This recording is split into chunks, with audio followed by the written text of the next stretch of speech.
আসসালামু আলাইকুম প্রিয় দর্শক। একজন হিন্দু মহিলার বক্তব্য থেকে প্রমাণিত হয় যে জামায়াতে ইসলামী বাংলাদেশের একটি আদর্শিক দল। জামায়াতের রাজনীতি আর বাকিদের রাজনীতির পার্থক্য এখানেই। অন্যান্য দলের নেতাকর্মীরা টাকা সম্পদ পাওয়ার জন্য রাজনীতি করে, আর জামায়াত কর্মীরা টাকা সম্পদ দলে দান করে রাজনীতি করে। কথাগুলো সামাজিক যোগাযোগ মাধ্যম ফেসবুকে পোস্ট করেছেন কৃষ্ণা বালা রানী নামক এক হিন্দু নারী। তিনি তার ফেসবুক পোস্টে বাইতুল মাল বাংলাদেশ জামায়াতে ইসলামীর একটি রিসিপ্ট শেয়ার করেন। তিনি তার ফেসবুক পোস্টে জামায়াতে ইসলামী ও অন্যান্য দলের রাজনীতির পার্থক্য তুলে ধরেছেন।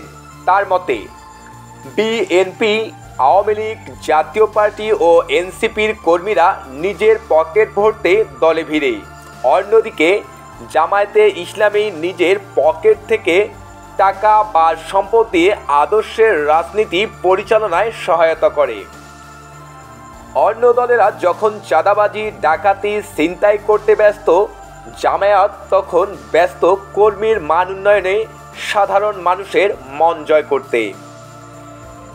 কৃষ্ণা রানীর পোস্ট ভাইরাল হওয়ার পর অপপ্রচারের নামে প্রথম সারির রাজনৈতিক দলগুলো যেমন বিএনপি বলতে থাকে জামায়াত কত বড় চাঁদাবাজের দল যে হিন্দু নারীকেও ছাড় দিল না, তারা জোর করে ভয় দেখিয়ে ওই নারীর কাছ থেকে টাকা আদায় করছে।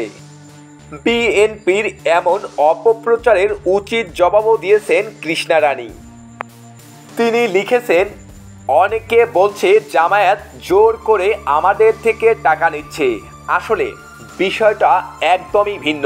আমাদের ফ্যামিলি অনেক আগে থেকে একটা আর্থিক অংশ অমুসলিম শাখায় সদিচ্ছায় দিয়ে থাকি। আমার ছোট বোন, মেজ বোন, দাদারা সবাই কম বেশি দিয়ে থাকেন এবং এই টাকাগুলো আদায় করে সমাজের কল্যাণে দান করেন জামায়াতে ইসলামী।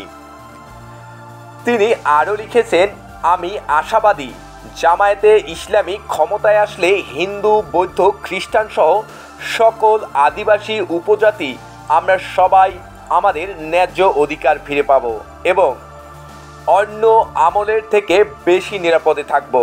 নিরাপদ থাকবে মন্দির, গির্জা ও ধর্মীয় উপাসনালয়গুলো। ধর্ম পালনেও থাকবে না কোনো বাধা।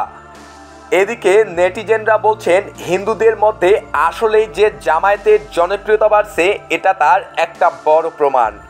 আমি ব্যক্তিগতভাবে অধ্যাপিকা কৃষ্ণা ম্যাডামের সাহসিকতার ভূয়সী প্রশংসা করছি। তিনি বিবেকবান, দেশপ্রেমিক, নীতিবান শিক্ষিকাদের মধ্যে অন্যতম একজন।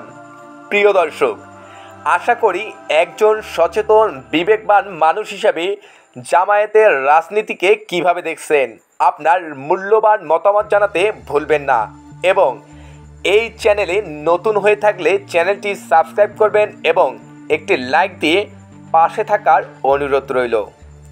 ধন্যবাদ।